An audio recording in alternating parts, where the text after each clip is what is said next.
It's no joke now. It's all too real. A group of strangers are about to decide whether someone lives or dies. It's time to pay the piper, and they have the law on their side. I have nightmares about this sort of thing. A total loss of control. Nowhere to run. All you can do is sit there and wait.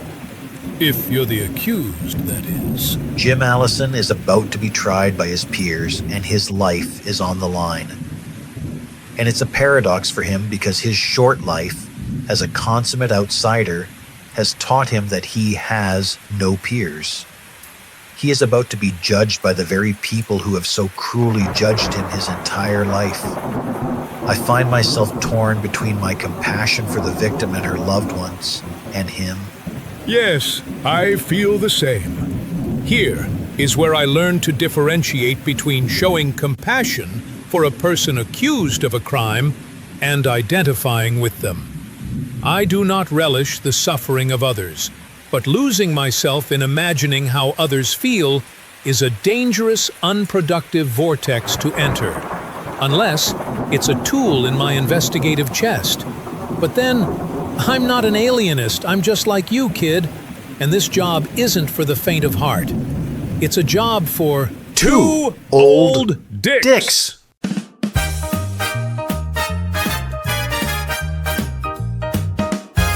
We are two old dicks here to share histories and mysteries. We hope you care. We are two old dicks and ink and half. Welcome back to episode 4 of the Simpering Jim mystery, folks. My name is Dave Lalonde. I'm a retired police detective and the author of the Inspector Jack Butler Mysteries. And I'm John Wilson Murray, better known as the Great Detective. You want to give a quick plug for your books first, Lalonde, you devilishly talented rascal? You're too kind, Chief Inspector Murray. The entire series is available on Amazon, and I've added a link below. These are historic police procedural mysteries set in the 1980s in Ontario, Canada. They are based somewhat on my own experiences, and I think you'll enjoy them. The novels give you a behind-the-scenes view of what a police investigation really looks like, and I think you'll find the stories gripping and entertaining. Check them out. Wonderful! Great books. Not as great as mine, but, well, one works within one's own talents, I suppose. Now, give us a quick recap of where we stand after the first 3 episodes, will you? With pleasure. The time is 1897 and the setting is on a farm just outside the town of Galt in southwestern Ontario, Canada. The lovely lady you see in this picture was Emma Orr, and she lived on the farm with her husband and 3 children. The man you see beside her was their farmhand, Jim Allison. On August 9th, Emma Orr's husband, Tony, left the farm with their young son, Norman, to deliver a hog to his brother, promising to return in a few hours. Emma remained there with her eldest daughter, Maggie, who was upstairs sick in bed, and her 18-month-old daughter, Mary Bell. And Simpering Jim Allison. And Jim Allison. When Emma's husband, Tony, returned, Emma was nowhere to be found. Their baby was unattended, Maggie had just gotten out of her sickbed, and Jim Allison was standing there, laughing like an idiot. All Allison would tell him is that his wife was gone. An extensive search was conducted. People weren't sure if she had taken her own life because of some ongoing family problems, or if she had eloped. Emma was known to be very popular with men, in fact had several regular male visitors to the farm, and had eloped once before. The mystery of her disappearance was solved a week later when her decomposing body was found in a shallow grave right near her house.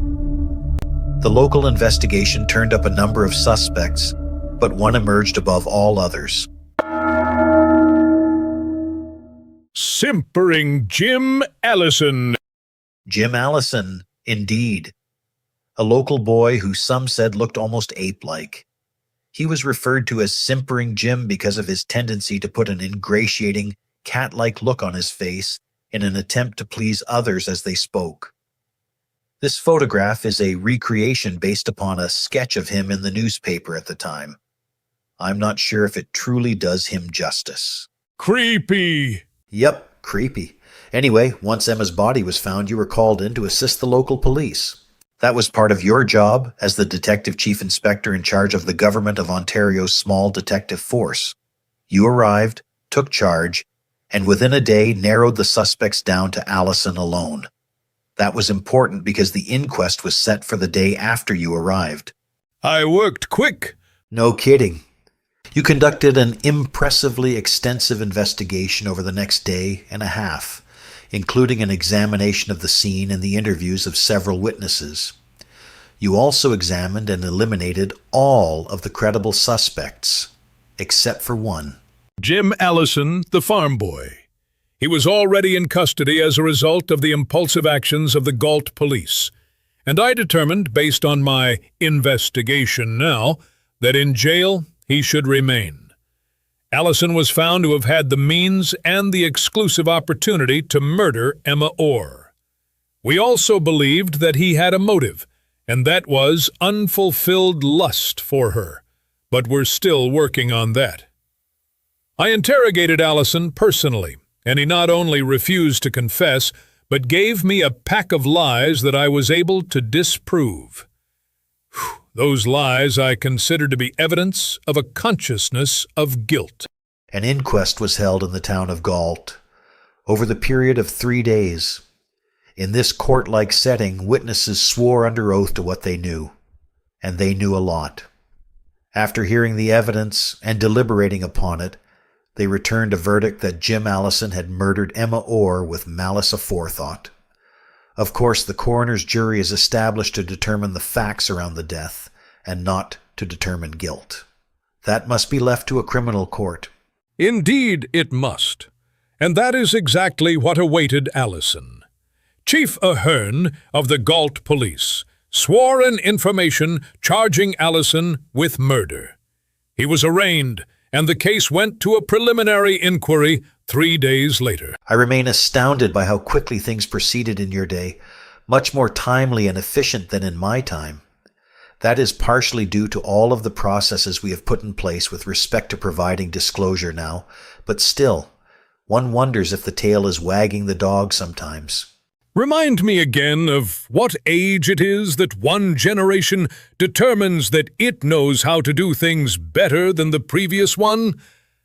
I digress. We were the same, I suppose. Nevertheless, the facts of the case were once again presented to Magistrate Turnbull at the preliminary hearing in Galt. It was his decision that the case should proceed to trial. The clock was ticking for Simpering Jim Allison.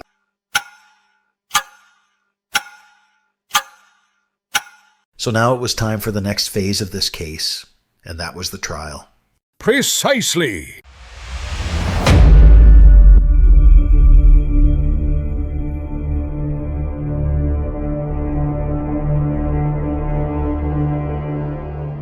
The trial began in Kitchener, Berlin on Monday, November 29th, 1897.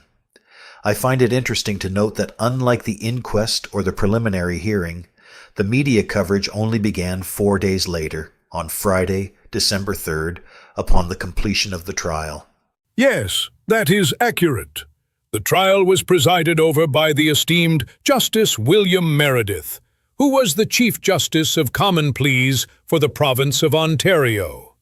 Fun fact, his younger brother, Richard Meredith, was presiding over another murder at the same time. That investigation was led by one of my men, Detective Inspector William Greer. I'll tell you all about that case and introduce you to Greer at another time. Ah, very interesting. I look forward to that. He was pretty good, but not, great, like me. Of course not. Let's continue, shall we?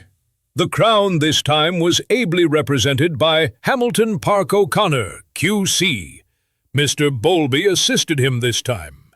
They called 35 witnesses, and we were able to establish a comprehensive timeline of all the events. They look like very capable men. They certainly were. For the defense stood the esteemed Mr. Blake. Allison could not have asked for a better advocate on his behalf. Excellent. So, the stage is set. What was the foundational emphasis of the prosecution? Our case proved that the murder and concealment could have been accomplished within 12 minutes. The Crown's theory was that Emma Orr had been disturbed in her work, initially at 7:30 a.m., providing a full 25 minutes for the ghastly deeds. I understand you introduced the reenactments again to confirm the timing of all of this? Yes, witness George Berry testified that he had tested how long it would take to dig the soil and drag a 125-pound log 74 feet from the woodshed to the cornfield where the hole was. He did his log-dragging test with 2 different logs and admitted that he had never dragged a body previously. This was observed by Constable Bryden. I won't even ask who decided who was going to pull that log. How long did it take Barry in total? It took him 10 minutes. Barry also did an experiment driving the cows to his uncle's farm from Orr's twice, and that took him 22 minutes. Constable Bryden looks exhausted. These reenactments, if done properly, can be very well received in court, though, if done properly, I stress. Was evidence also provided specifically relating to Allison's words and demeanor? Yes, and plenty of it. His conflicting stories to witnesses were exposed, along with the agitation he showed when Emma Orr's body had been discovered. His appearance had changed while in prison, and now he was rather nattily dressed, with a new hairstyle that attempted to obscure that oddly shaped melon of a head he had. Was there any forensic evidence presented? Dr. Hawk testified again to the condition of Emma's body when it was found, and as new evidence, he indicated that the dilated appearance of her eyes made it likely she was thrust into the grave before she was dead. As to cause, the 2-inch wound to the skull was described as a savage blow that shattered the skull, and he speculated that it was most likely from the butt of a gun. As I recall, a shot was heard by witnesses around 8 a.m. the morning of the crime. Were there any indications of that on her body? The Crown introduced Emma's clothing as evidence, and Coroner Radford was asked if several small punctures in the right side could have come from a gunshot. He speculated that they could have. However, no shot had been found in her body.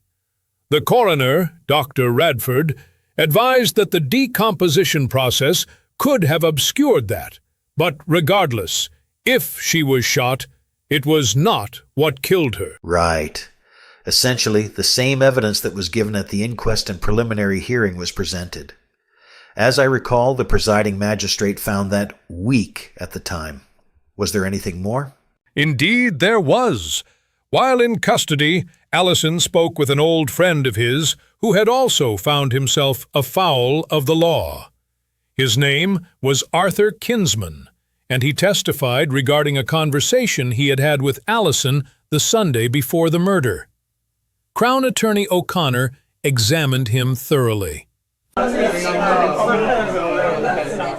Now, Mr. Kinsman, I understand you have spoken with the accused regarding this case. The what? The accused, Mr. Kinsman. The accused, Jim Allison. Oh, yeah! Yes! It was on the Sunday before the murder. I asked Jim Allison how Mrs. Orr was, and he said to me, "Oh, as usual, everybody is coming there to cohabit with her, and I am going to assault her on the first opportunity that offers." Are you sure about that? Absolutely sure. Jim knew what he wanted from Mrs. Orr, and he was going to take it. Did you speak of this with him later, when you were both in jail? I tried, and every time I did, he would always tell me, "Hush, I don't want it to get out. Was there anything else? He said that if they found him guilty, he would take care not to give them the job of hanging him.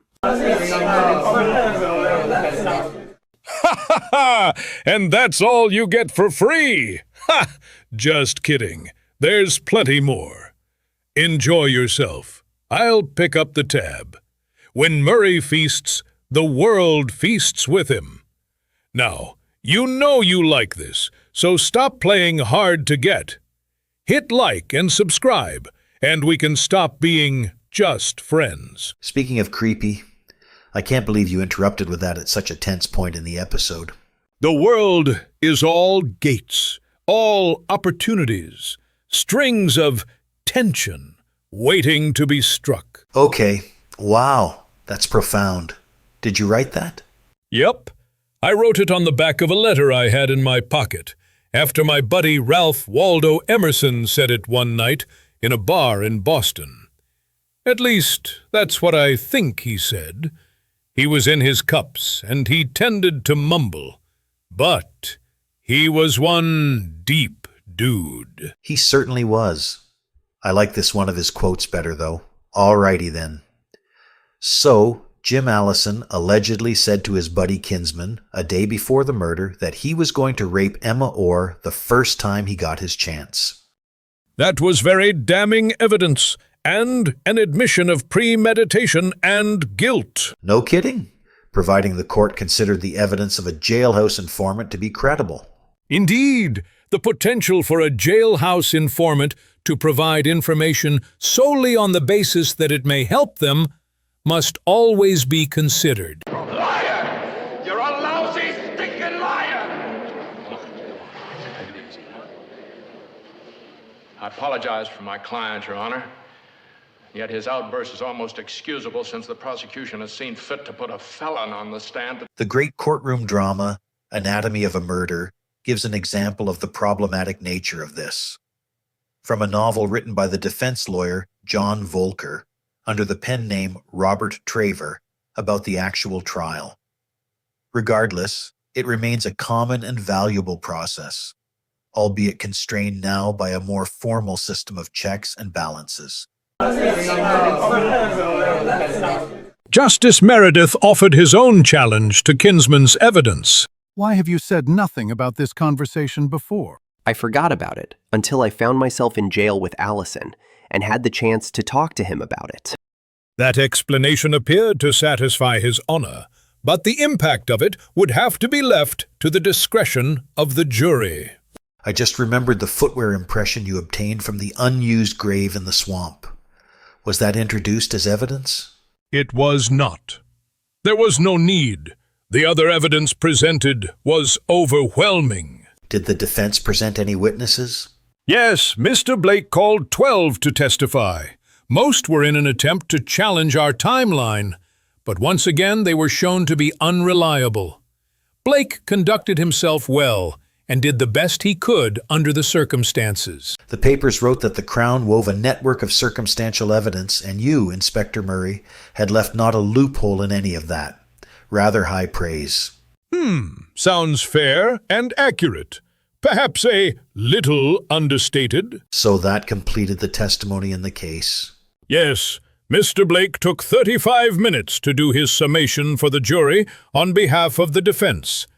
Crown Attorney O'Connor spoke next, taking another 45 minutes. Finally, Justice Meredith addressed the jury for 1.5 hours. He recited the facts and provided them with instructions on how they should treat them, emphasizing that the timeline was challengeable and reiterating that the Crown's position was that Allison's lies were evidence of a consciousness of guilt. The jury retired at 5:15 p.m. that Friday. Chief Justice Meredith adjourned the court at 6 until 8 p.m. to await the verdict, but it came before that. That was quick. They stood 11-4 and 1 against immediately, and 2 hours later it was unanimous. They had reached their verdict. The foreman of the jury, James Nichol, was called to speak.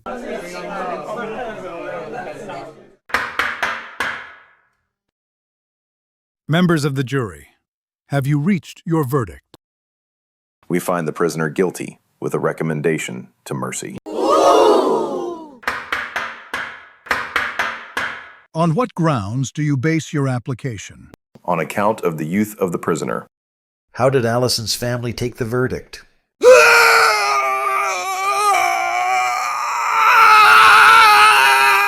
Old Alex Allison didn't take the verdict too well. Hold it right there! Don't you dare try and slip out now. Whatever you have to do can wait until, well, you know what. Just sit back down and get busy working those fingers in the comments section. Don't hesitate to tell me how fabulous I am either. I know how to take a compliment. People sure do love you. As for me, I'm interested in knowing how folks out there feel about the emotional impact upon Allison's family. I suppose in a way, they're victims too.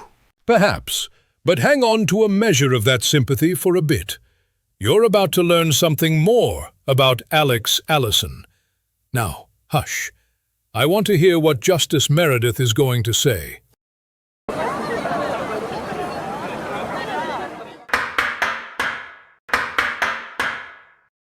James Allison, have you anything to say why the sentence of the court should not be passed upon you? No, sir. You have been convicted after a most patient inquiry and an able defense. The jury might possibly have come to a different conclusion, but I cannot say it is not a right one from the evidence. That's good for the Crown. The result is that you have been convicted of the crime of murdering your mistress. I have no discretion as to what I have to do, and I can give no effect to the recommendation to mercy. Consideration of that must be left to the law of the province. That's not so good for you, Jim Allison. I can hold out no hope, and can only advise that you had better make use of the time at your disposal to prepare yourself for death. The law has said, and I have but to pass its sentence. Here it comes. Quiet, I want to hear this. The sentence of this court is that you be taken back to the place whence you came, and that on Friday, February 4th, you shall be taken to the place of execution and hanged by the neck till you are dead. And may God have mercy on your soul.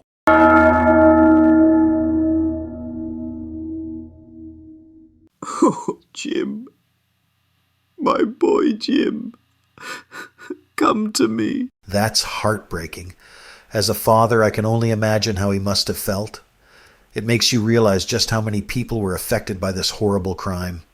It's hard not to feel sympathy for Jim Allison's father.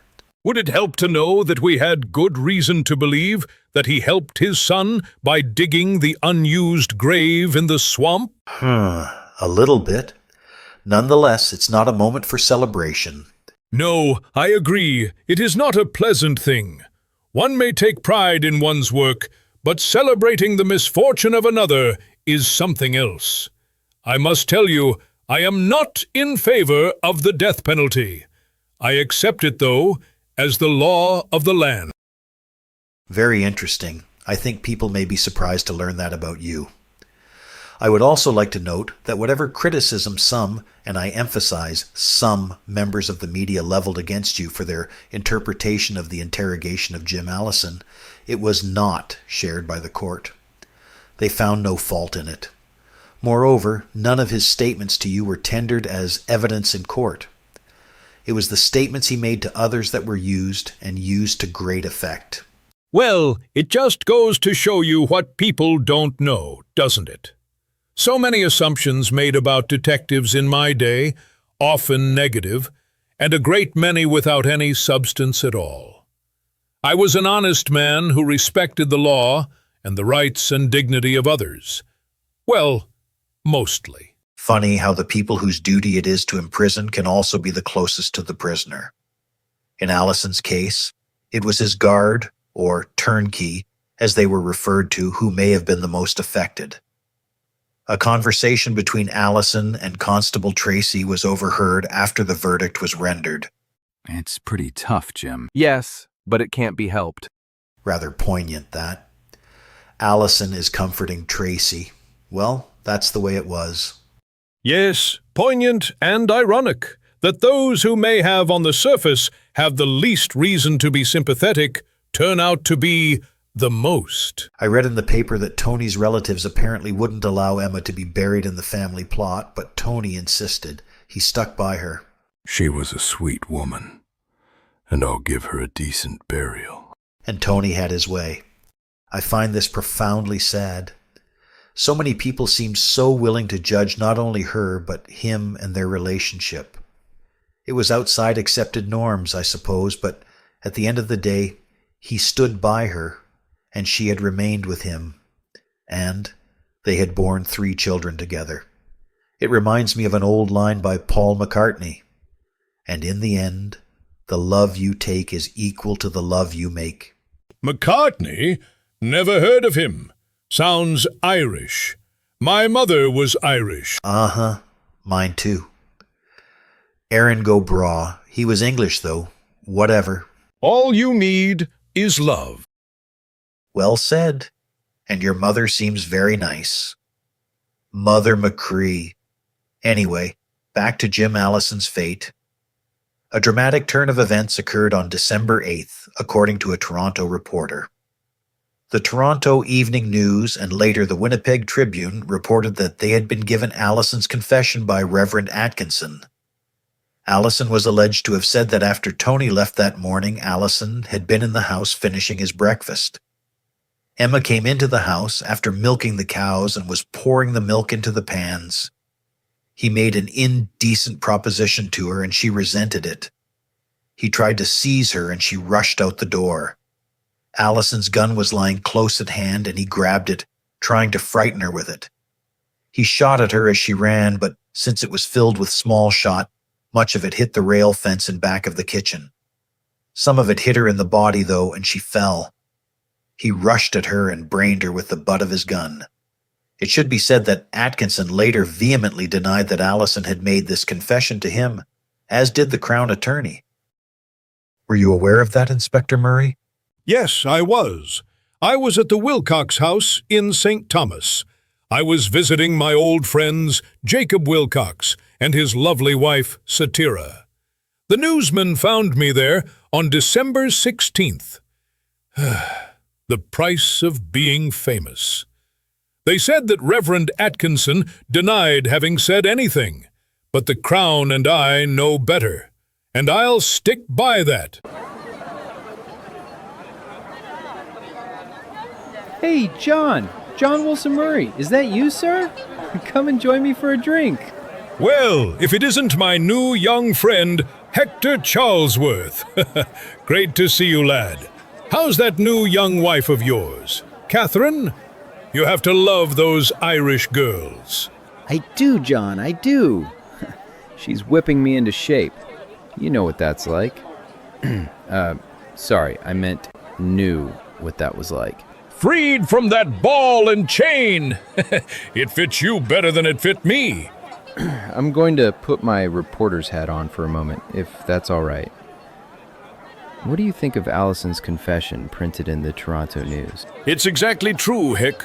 And you know me, I, rarely stretch the truth.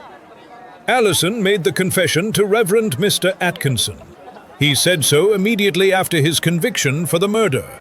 Did the good Reverend convey that information to you? He came to the Crown Attorney's office and said the jurors who had convicted Allison could ease their minds if they had any doubt of the guilt of Allison. So Allison confessed to him?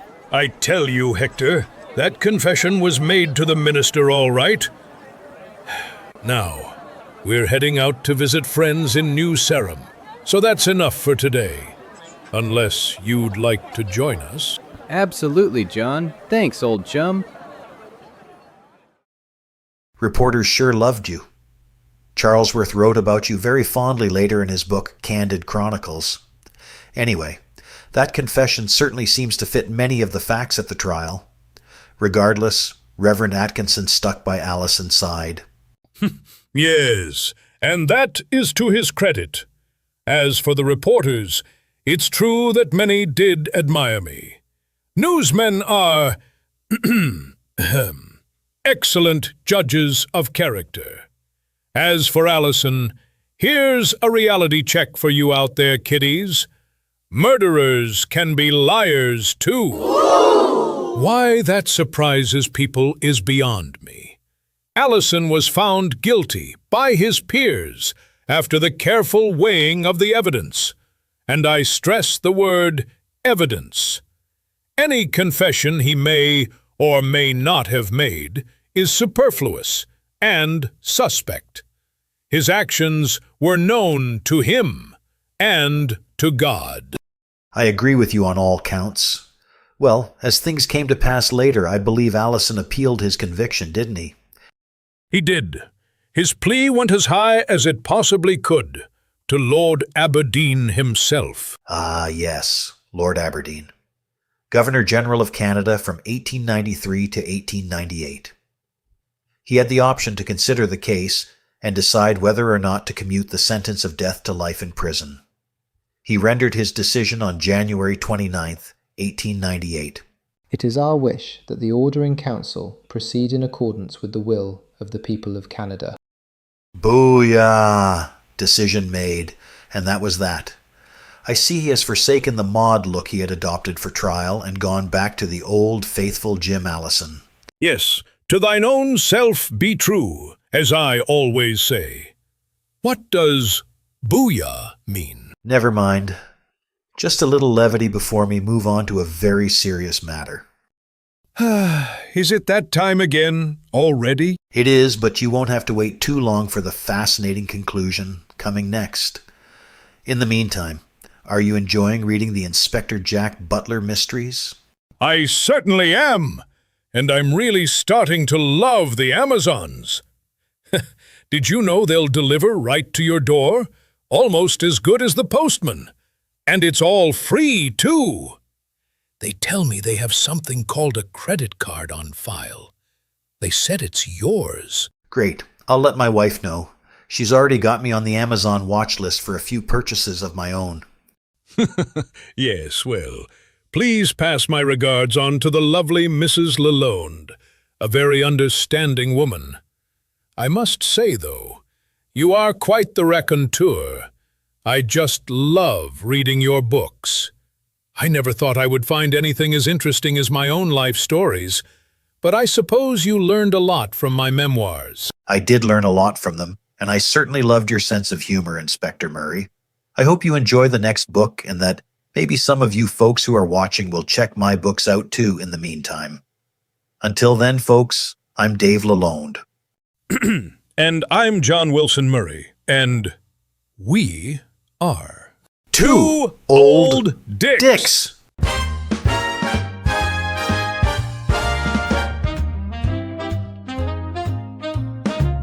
We are two old dicks and we say goodbye to all until next day, when we will share the tricks we know